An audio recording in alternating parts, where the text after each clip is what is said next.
அவர் கிருபை என்றும் உள்ளது.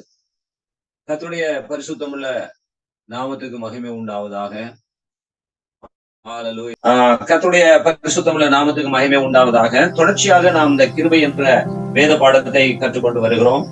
அந்த வகையில் இன்றையோட நான் முடிக்க போகிறேன். அடுத்து ஒரு புதிய தலைப்புகளை நான் பார்க்க போறோம்.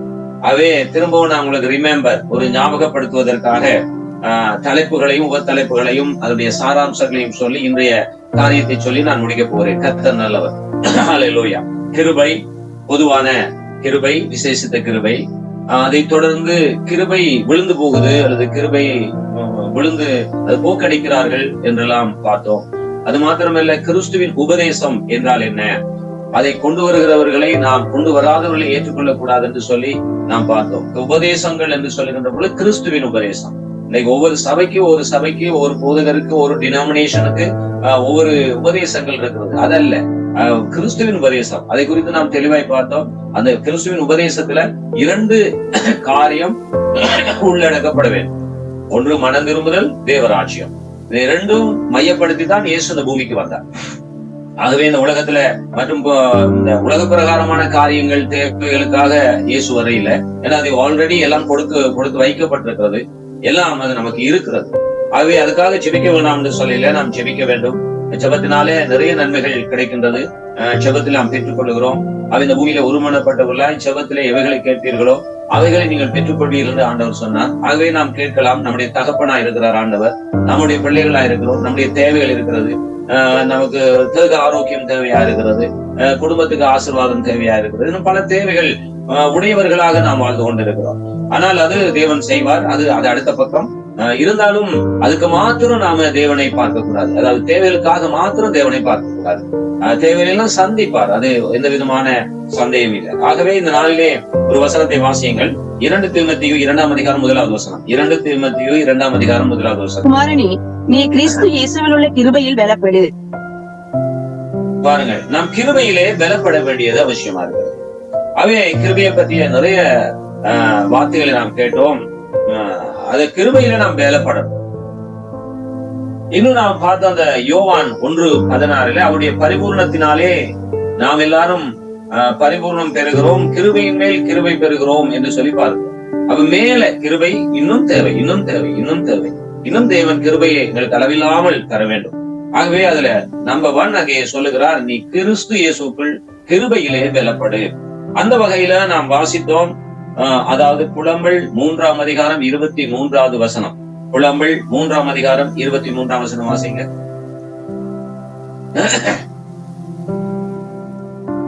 Thank you Jesus.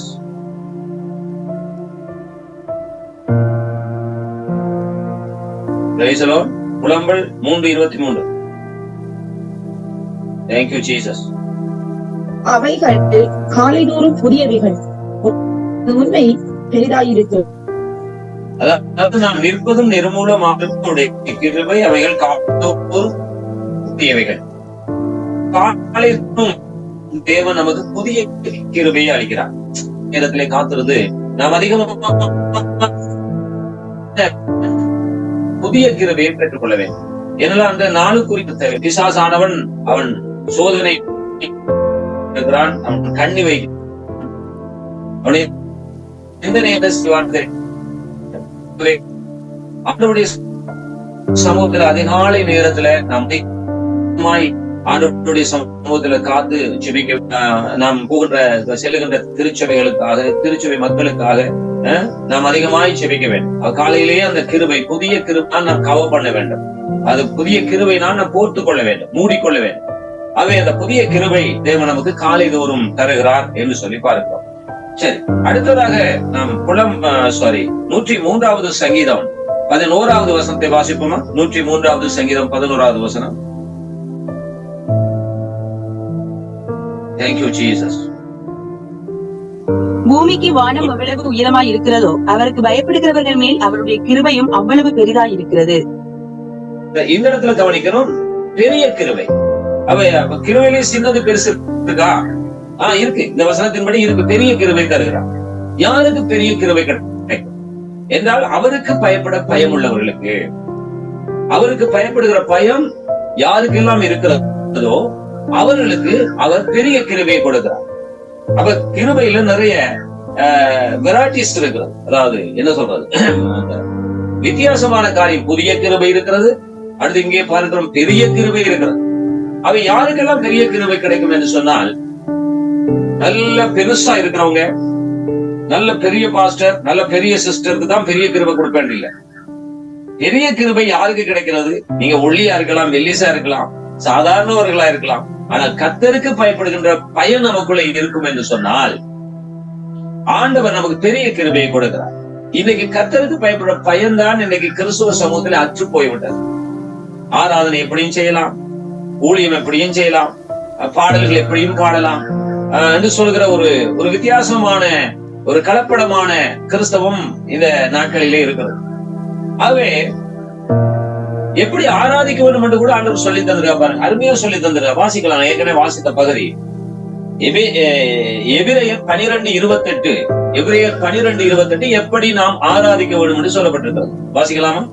எப்படி நாம் ஆராதிக்க வேண்டும்? எபிரேயர் 12:28. ஆதலால் அசைவில்லாத ராஜ்யத்தை பெறுகிறவர்களாகி நாம் பயத்தோடும் பக்தியோடும் தேவனுக்கு பிரியமாய் ஆராதனை செய்யும்படி கிருபையை பற்றிக் கொள்ள கடவோம்.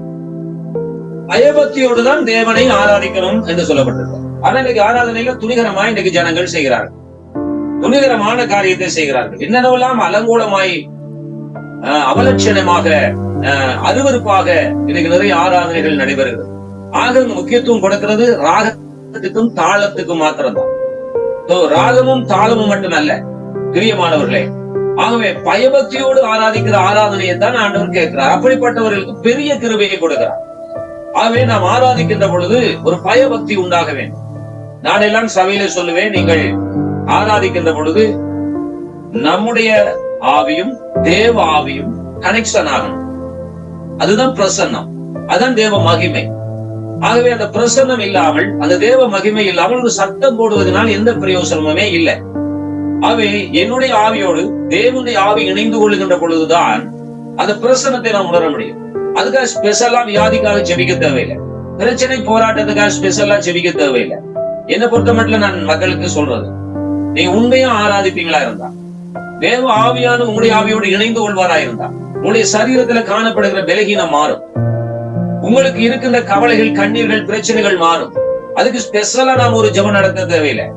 எந்த ஒரு மனிதன் உண்மையாய் கர்த்தரை ஆராதிக்கிறார்களோ, பயபக்தியோடு கர்த்தரை ஆராதிக்கிறார்களோ, அப்படியே தேவ ஆவியானவரும் நம்முடைய ஆவியும் இணைகின்ற பொழுது, நம்முடைய சரீரத்தில் அவர் வாசம் பண்ணுகின்ற பொழுது, நம்முடைய சரீரத்திலே அவருடைய பிரசன்னம் கடந்து வருகின்ற பொழுது, நமக்கு இருக்கிற வியாதிகள், பலகீனங்கள், கவலைகள், கஷ்டங்கள், துன்பங்கள் மாறுகிறது. பிரியமானவர்களே, இதைத்தான் நீங்கள் பவுலும் சீலாவும் அவருடைய அந்த ஜெபத்திலே, அவருடைய அந்த பாடலிலே, துதியிலே அதை நாம் காணக்கூடியதா இருக்குது. பாருங்க, அதை அடித்து தொழுவ மரத்திலே கட்டி வைத்திருந்தார். கால்கள் தொழுவ மரத்திலே உயரமான இடத்திலே கால்கள் கட்டப்பட்டிருந்தது.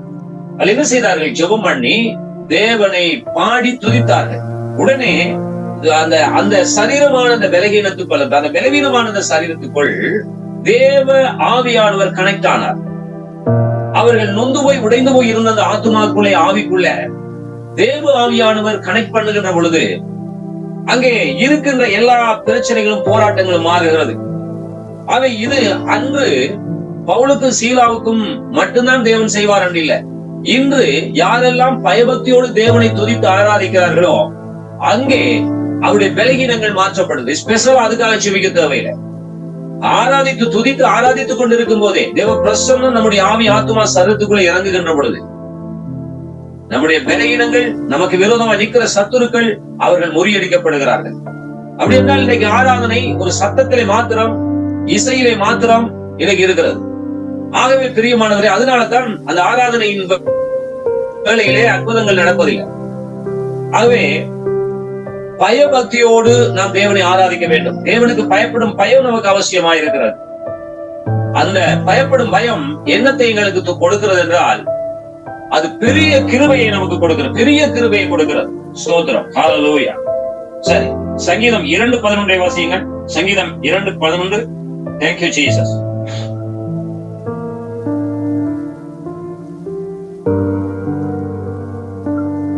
பயத்துடனே கர்த்தரை சேவியுங்கள், நடுக்கத்துடனே களி கூறுங்கள். பாருங்கள், அப்ப தேவனை நாம் எப்படி சேவிக்க வேண்டும்? எப்படி அவருக்கு நாம் ஊழியம் செய்ய வேண்டும், எப்படி நாம் அவரை துதிக்க வேண்டும், எப்படி அவரை நோக்கி பாட வேண்டும். பயத்துடனே கர்த்தரை சேவியுங்கள், நடுக்கத்துடனே களிகூறுங்கள். அப்படி என்றால் குமாரனாகிய தீமோத்தேயுவே, நீ கிறிஸ்து இயேசுவிலே கிருபையிலே பலப்பட வேண்டும் என்றால் நீ அதிகாலையிலே ஜெபிக்கிற, கர்த்தரை தேடுகிற ஒரு பழக்கமுடையவனாய் இருக்க வேண்டும். அந்த அதிகாலையிலே தேவன் புதிய கிருபையை நமக்கு தருகிறார். அதோடு நிறுத்திவிடக் கூடாது, இன்னும் மேல போகணும். இன்னும் மேல போகிறோம் என்றால் கர்த்தருக்கு பயப்படுகிறவர்கள் மேல் பெரிய கிருபை அங்கே கொடுக்கப்படுகிறது. ஆகவே அதிகமாய் நாம் கர்த்தருக்கு பயப்பட வேண்டியவர்களாய் இருக்கிறோம். கர்த்தருக்கு பயப்பட வேண்டும். பொல்லாப்பை விட்டு விலகுவது, தீமை விட்டு விலகுவது கர்த்தருக்கு பயப்படும் பயம் என்று சொல்லப்பட்டிருக்கிறது. ஆகவே பிரியமானவர்களே, நாம் ஊழியம் செய்யலாம், நாம் கர்த்தருடைய பிள்ளைகளாய் இருக்கலாம். இன்னைக்கு நாம் எங்களை ஆராய்ந்து பார்ப்போம். நாம் கர்த்தருக்கு பயப்படுற பயம் நமக்குள்ளே காணப்படுகிறதா? ஒருவேளை நாம் பெரிய பாவங்கள் செய்யாமல் இருக்கலாம், ஆனா சிந்தனையினாலே நாம் பாவம் செய்யலாம், வார்த்தையினாலே பாவம் செய்யலாம், கேட்பதினாலே பாவம் செய்யலாம். ஒருவேளை நாம் ஒப்பு கொடுத்து நாம் எந்த தேவையில்லாத காரியங்களும் செய்யக்கூடாது, கர்த்தருக்கு பிரியமா இருக்கணும் நாம் ஒப்பு கொடுத்தாலும் நம்முடைய சூழ்நிலைகள் நம்மை என்ன செய்யும்? வாயில ஏதாவது தேவையற்ற வார்த்தைகளை பேசும்படியாக கூட அந்த சூழ்நிலைகள் அமையலாம். அந்த நேரத்தில் கூட நாம் தேவையில்லாத வார்த்தைகளை பேசக்கூடாது. வாசிப்போம் 3வது பகுதி, எப்படி கிறிஸ்து இயேசுவிலே கிருபையிலே பலப்படுவது. 3வது காரியம் 2 கொரிந்தியர் 4ஆம் அதிகாரம் 15வது வசனம். Thank you Jesus. வாசிங்கள் 2 கொரிந்தியர் 4:15. தேவனுடைய மகிமை விளங்குவதற்கு ஏதுவாக கிருபையானது அநேகருடைய சோஸ்திரத்தினாலே பெருகும்படிக்கு இவையெல்லாம் உங்கள் நிமித்தம் உண்டாயிருக்கிறது. இப்ப நம்ம போகிறோம் பெருகுகின்ற கிருபை. கிருபை பெருகுதான். அவ யாருக்கு கிருபை பெருகும் என்றால் எப்பொழுதும் ஸ்தோத்திரம் பண்ணுகிறவர்கள், ஸ்தோத்திரத்தினால் பெருகுகிறவர்கள், நன்றி நிறைந்த உள்ளத்தோடு அவர் எப்பொழுதும் நோக்கி பார்க்கிறவர்கள். சங்கீதம் 34:1 படி, கர்த்தரை நான் எக்காலத்திலும் ஸ்தோத்தரிப்பேன், அவர் துதி எப்போது என் வாயில் இருக்கும். அப்படி என்றால் இங்க என்ன செய்கிறது? கிருபை பெருகுகிறது. இன்னைக்கு நாம் துன்பங்கள், துயரங்கள், வேதனைகள், நிந்தைகள், அவமானங்கள், போராட்டங்கள் வருகின்ற பொழுது நம்முடைய வாயில் என்ன வருகிறது? நம்முடைய வாயில் என்ன வருகிறது? யோசித்து பாருங்க. சோ நாம சும்மா இருந்தாலும் யாராவது நம்முடைய வாயை கிண்டுவார்கள் இல்லையா? நம்முடைய வீட்டுல, குடும்பத்துல இருக்கலாம், கணவனா இருக்கலாம், மனைவியா இருக்கலாம், பிள்ளைகளா இருக்கலாம், பெற்றோர்களா இருக்கலாம், சொந்த பந்தங்களா இருக்கலாம், சகோதர சகோதரிகளா இருக்கலாம். நாம் ஸ்தோத்திரம் பண்ணிட்டு பேசாம இருப்போம். அந்த ஸ்தோத்திரத்துக்கு விரோதமாய் ஆத்திரத்தை மூட்டுகின்ற சந்தர்ப்பங்கள் நம்முடைய வாழ்க்கையிலே அமையும். ஆனா எது எப்படி இருந்தாலும் என்றைக்கு நாம் நம்முடைய நாவிலே ஸ்தோத்திரத்தை தவிர, நாம் நம்முடைய வாயிலே துதியை தவிர வேற எதையும் நாம் சொல்லக்கூடாது, அவிசுவாசப்படக்கூடாது, முறுமுறுக்க கூடாது, தேவையற்ற வார்த்தைகளை பேசக்கூடாது என்பதை நாம் தீர்மானம் பண்ணிக் கொள்ள வேண்டும். ஆகவே அப்படிப்பட்டவர்களுக்கு தான் அதிகமான கிருபை பெருகுகிறது. கிருபை பெருகின்ற போது பிளெஸிங் கிடைக்குது பாருங்க, ஆசீர்வாதம் கிடைக்குது. இதை நீங்க தெரிஞ்சு கொள்ளலாம். இப்ப நாம சும்மா மல்லு கட்டிக்கிட்டு அதை இதை கேட்கறதை விட நாம எப்பொழுதும் ஸ்தோத்திரம் பண்ணுகிற பழக்கம் உடையவர்களா இருந்தால் நம்முடைய தேவைகள் ரெட்டிப்பாய் சந்திக்கப்படுகிறது. பிரியமானவர்களே, இது ஒரு சீக்கிரட், இது ஒரு ரகசியம். யோபுடைய வாழ்க்கையில நீங்க பாருங்க, யோபுக்கு எல்லாம் கிடைத்த போது யோபு தேவனை மகிமைப்படுத்தினார், தேவனுக்கு பலி செலுத்தினார். ஆனா எல்லாவற்றையும் இழந்து போய்விட்டார். கவனிங்கள், எல்லாவற்றையும் இழந்து போய்விட்டார். ஆனா வேதம் சொல்லுகிறது எல்லாம் நமக்கு தெரிஞ்சதுனால அந்த வசனங்கள் எடுக்க தேவையில்லை, உங்களுக்கு தெரியும். கவனிங்க, வேதம் சொல்லுகிற யோபு தன் வாயினால் எந்த பாவத்தையும் செய்யவில்லையா, தன் வாயினால் எந்த பாவத்தையும் செய்யவில்லையா. மாறாக வீட்டுக்குள்ளேயே பிரச்சனை ஆரம்பிக்கிறது. வாயை கிண்டுறதுக்கு வீட்டுக்குள்ள ஆளை பிசாசு வச்சிருக்கான். அதுபோல நம்முடைய வீட்டிலையும் வாயை கிண்டுறதுக்கு நிறைய பேர் இருப்பாங்க இல்லையா? மனைவியா இருக்கலாம், கணவனா இருக்கலாம், பெற்றோர்கள், சகோதர சகோதரிகளா இருக்கலாம்.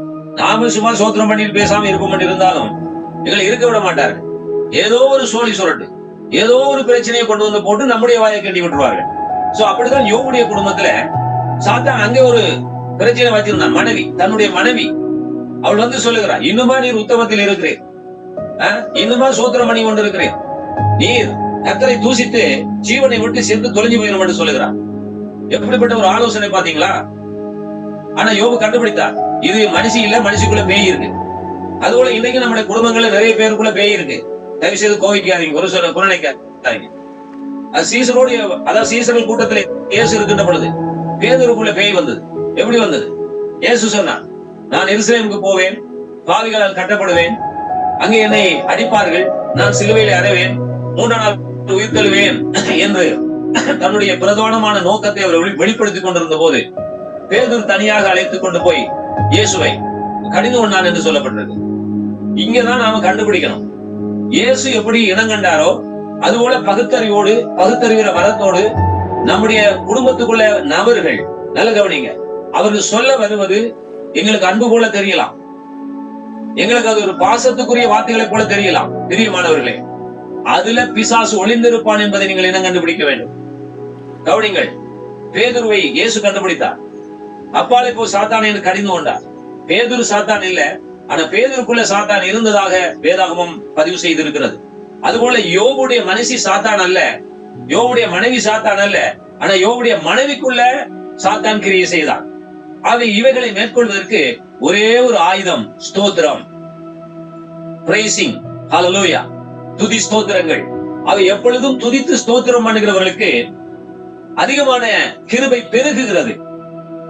அவ கிருபை நம்முடைய வாழ்க்கையில பெருகணும் என்று சொன்னால் நாம் அதிகமாய் ஸ்தோத்திரம் பண்ணுகிற பழக்கமுடையவர்களா இருக்கணும். எல்லாவற்றிலும் ஸ்தோத்திரம் பண்ணுங்கள். அப்படி செய்வதே கிறிஸ்து இயேசுவுக்குள் தேவனுடைய சித்தமாய் இருக்கிறது. அவை ஏதோ கிடைத்தால் மட்டும் ஸ்தோத்திரம், கிடைக்காவிட்டால் ஆந்தரமா? ஏதோ தேவைகள் பரிபூர்ணமாய் இருந்தால் சந்தோஷமாய் ஸ்தோத்திரம் பண்ணுகிறோம், அல்லது ஒரு நஷ்டங்கள், கஷ்டங்கள், பிரச்சனைகள், போராட்டங்கள் வருகின்ற பொழுது நம்முடைய வாயில என்ன வருகிறது? முறுமுறுக்க கூடாது, அவிசுவாசம் பேசக்கூடாது, அப்பொழுது ஜீவனுள்ள வார்த்தைகளை பேச வேண்டும். கர்த்தர் நல்லவர், வேற ஒண்ணும் சொல்ல கூட தேவையில்லை. சில நேரம் நமக்கு முடியாமல் போய்விட்டார், சில வேளை நம்முடைய போராட்டம் அதிகரித்தால் பாட்டா வரப்போகுது, சொல்லுங்க, ஸ்தோத்திரமா வரப்போகுது, ஆத்திரம் தான் வந்து கொண்டிருக்கு. ஆகவே நாம் என்ன செய்யணும்? ஒண்ணும் சொல்ல தேவையில்லை, சும்மா ஸ்தோத்திரம் ஸ்தோத்திரம். இதுக்கு நம்ம என்ன காசா கொடுக்கணும்? இதுக்கு பெரிய மியூசிக் எல்லாம் எடுத்து அல்லது பெரிய அரேஞ்ச்மெண்ட்ஸ் எல்லாம் செய்து சாஸ் எல்லாம் போட்டு பெரிய ஒரு ஹோல் எடுத்தா ஸ்தோத்திரம் பண்ண வேண்டி இருக்கு? இல்லையே, படுத்துக்கொண்டே ஸ்தோத்திரம் பண்ணலாமே. எலும்ப முடியலையா? படுத்துக்கொண்டே ஸ்தோத்திரம் பண்ணலாமே. ஹல்லேலூயா. அல்லது சத்தமா ஸ்தோத்திரம் பண்ண முடியலையா? மனசுக்குள்ளேயே ஸ்தோத்திரம் பண்ணலாமே. Praise the Lord. ஸ்தோத்திரம் பண்ண பண்ண பண்ண பண்ண ஆண்டவர் நமக்குள்ளே கிருபையை பெருக பண்ணுகிறார், கிருபையை பெருக பண்ணுகிறார். ஆகவே பிரியமானவர்களே, நாம் எல்லாவற்றிலும் ஸ்தோத்திரம் பண்ணுகிற ஒரு பழக்கமுடையவர்களா இருக்க வேண்டும். 3வது பகுதி பார்த்தோம், கிருபை பெருகுகிறது, கிருபை பெருகுகிறது. 4வது பகுதியை பார்ப்போம், யாக்கோப்பின் நிருபம் 4ஆம் அதிகாரம் 6வது வசனம். யாக்கோப்பு 4:6. அவர் அதிகமான கிருபையை அளிக்கிறாரோ, ஆதலால் தேவன் பெருமை உள்ளவர்களுக்கு எதிர்த்து நிற்கிறார், தாழ்மை உள்ளவர்களுக்கோ கிருபை அளிக்கிறார் என்று சொல்லி இருக்கிறது. சரி, இங்கேயும் ஆண்டவர் கிருபை அளிக்கிறார். எப்படி எப்பட்டவர்களுக்கு கிருபை கிடைக்கிறது? பிரியமானவர்களே, தாழ்மையுள்ளவர்களுக்கு தேவன் கிருபையை கொடுக்கிறார் என்று வேதவசனம் சொல்லுகிறது. ஆகவே என்றைக்கும் ஆண்டவருடைய பிள்ளைகள் தாழ்மையை அணிந்து கொள்ள வேண்டும், மனத்தாழ்மையாக இருங்கள் என்று வேதம் சொல்லுகிறது. ஆகவே தாழ்மை உள்ளவர்களுக்கு தான் கிருபை அதிகமாய் இன்னும் கொடுக்கப்படுகிறது, இன்னும் பெருகுகிறது. ஆகவே நம்முடைய வாழ்க்கையிலே அதிகமான தாழ்மையை நாம் பெற்றுக்கொள்ள வேண்டும். நல்ல தாளந்துகள் இருக்கலாம், நல்ல பாடுகின்ற தாளந்துகள், ஆராதிக்கின்ற தாளந்து, பிரசங்கிக்கின்ற தாளந்து, இன்னும் அதிகமாய் நமக்கு திறமைகளை தேவன் தந்திருக்கலாம். அங்கே நாம் எந்த விதத்திலும் பெருமையை கொண்டு, பெருமை தானாக வரும், பெருமை வராதுன்னு சொல்ல முடியாது. அந்த பெருமையை விட்டு நாம் ஒதுங்க வேண்டும். பிரியமானவர்களே, எப்படி ஒதுங்கலாம்? பெருமை விட்டு எப்படி நாம் ஒதுங்கலாம்? ஏனென்றால் ஒரு சின்ன ஒரு காரியத்தை, கதையை சொல்லுகிறேன் சிந்திப்பதற்காக. இது பைபிள்ல இல்ல, சிந்திப்பதற்காக. உதாரணத்துக்கு, கொழும்புல இருந்து ஒரு பிச்சைக்காரன் கண்டிக்கு போனான். கொழும்புல பிச்சை ஒழுங்கா கிடைக்குது இல்ல, ஜனங்கள் எல்லாரும் பிச்சை போடுவதில்லை, ஆனா கண்டியில நல்லா பிச்சை போடுறாங்கன்னு சொல்லி இந்த பிச்சைக்காரன் கேள்விப்பட்டான். உடனே அவன் என்ன செய்தான்? கண்டிக்கு போனான். போய் அங்கே தன்னுடைய தொழிலை ஆரம்பித்தான். அம்மா பிச்சை, ஐயா பிச்சை என்று பிச்சை எடுத்துக் கொண்டிருந்தான். அவன் அந்த வேளையில அங்க ஒரு பிச்சைக்காரன், ஒரு மனுஷன் இருந்தான். அவன் இடத்துல கேட்டானே, என்ன தெரியுமா? ஐயா, தெரியாதையா. நீ எங்க இருந்து வந்திருக்கிறாய்? நீ என்ன செய்கிறாய்? ஐயா, நான் பிச்சைக்காரன், கொழும்புல பிச்சை கிடைக்கல, அதனால கண்டிக்கு வந்தேன் ஐயா என்று சொல்லுகிறான். இவன் சொன்னா, இவன் கேட்டிருக்கான், நான் யார் தெரியுமா? தெரியாதையா, நீங்க சொன்னாதானே தெரியும். நானும் ஒரு பிச்சைக்காரன் தான். ஆனா உன்னை போல நேற்று கண்டியில வந்து நேற்று பிச்சை எடுக்கிற பிச்சைக்காரன் இல்ல. நாங்கள் 4 தலைமுறையாக கண்டியிலே பிச்சை எடுக்கிறோம். ஹலோ, என்னத்தை சிந்திக்கிறீங்க? அவனுக்கு ஒரு பெருமை இருக்கு. என்னது? அந்த பிச்சைக்காரனுக்கு எடுக்கிறதே பிச்சை, அதுல வேற பெருமை. எந்த பெருமை? இவன் நேற்று தான் குழந்தை வந்து கண்டிக்கு வந்து பிச்சை எடுக்கிறான். ஆனா இவன் 4 தலைமுறையாக அந்த பிச்சை எடுக்கிறானா, அதுல ஒரு பெருமை. ஆகவே பிச்சைக்காரனு கூட பெருமை இல்லாமல் இல்லை. பெருமை ஆட்டோமேட்டிக்கலா நமக்கு வரும். நம்ம அழகாய் பாடுகிறோம், அழகாய் பிரசங்கம் பண்ணுகிறோம், எல்லாரும் சேர்ந்து நல்லா இருக்கு நல்லா இருக்குன்னு சொல்லும் போது உச்சந்தலைக்கு அடிக்கும், கரண்ட் அடிக்கிற மாதிரி. கவனிங்க, அது எல்லாருக்கும் வாரதுதான். ஆனா அதை தக்க வைக்க கூடாது. இயேசுவை நினைக்கணும். இயேசு யார்? வாசியுங்கள். பிலிப்பியர் 2ஆம் அதிகாரம் 8வது வசனம். பிலிப்பியர் 2ஆம் அதிகாரம் 8வது வசனம். Thank you Jesus. அவர் மனுஷ ரூபமாய் காணப்பட்டு மரண பரியந்தம், அதாவது சிலுவையின் மரண பரியந்தமும் கீழ்ப்படிந்தவராகி தம்மை தாமே தாழ்த்தினார். பாத்தீங்களா? அவ இயேசுவே தாழ்த்துகின்ற பொழுது நாம சாதாரணமான ஊழியக்காரர்கள், அப்பிரயோஜனமான ஊழியக்காரர்கள் எப்படி எங்களை தாழ்த்தவன்? இதை பாருங்க, சில பாஸ்டர்ஸ் பார்க்கவே முடியாது. நான் யாரையும் குறை சொல்ல. எனக்கு ஒரு விருப்பம் இப்ப இல்ல. இப்ப நான் வசனத்துக்குள்ள போறேன். முந்தைய நான் பாடல்கள் பாடுவேன். என்னுடைய முதலாவது சிடி ரிலீஸ் பண்ணும்போது அதை பிளஸ் பண்ணி ஃபாதர் பெர்க்மன்ஸ் ஜெபிக்கணும்னு ஆசைப்பட்டேன். அதே போல ஃபாதரை மீட் பண்ணினேன் தமிழ்நாட்டுல. அவர் எனக்கு அந்த முதலாவது சிடிக்கு அவர் பிளஸ் பண்ணி ஆஸ்பத்திரி ஜெபித்தார். 2வது ஒரு ஊழியக்காரர் ஆசைப்பட்டேன் 2வது சிடி வெளியிடும் போது. ஆனா சரியா மதிப்பு வச்சிருந்தேன். அவருடைய பாடல்கள் எனக்கு சரியான பிரியமா இருந்தது. சோ அவர் தான் எனக்கு 2வது சிடிக்கு பிளஸ் பண்ணி ஜெபிக்கணும்னு ஆசைப்பட்டு நான் சென்னையில இருந்து அவரோட தொடர்பு கொண்டேன். ஆனா அவரை பிடிக்கவே முடியல. உடனே அவர் பிஏ அவர்கள் எடுத்து அவரை இப்ப சந்திக்க முடியாது. அம்மா, நான் ஸ்ரீலங்கால இருந்து வந்திருக்கிறேன், நான் இந்த விஷயமா வந்திருக்கிறேன்.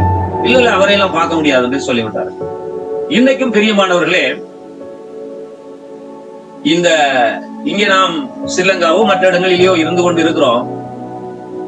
நாம் விரும்புகின்ற ஒரு போதகர், விஐபி பெரிய போதகரை நீங்க போய் சந்திச்சு பாருங்களேன், சந்திக்க கேட்டு பாருங்களேன். உங்க வீட்டுக்கு போய் ஒரு நாளும் சந்திக்க முடியாது, அவரை பார்க்க முடியாது.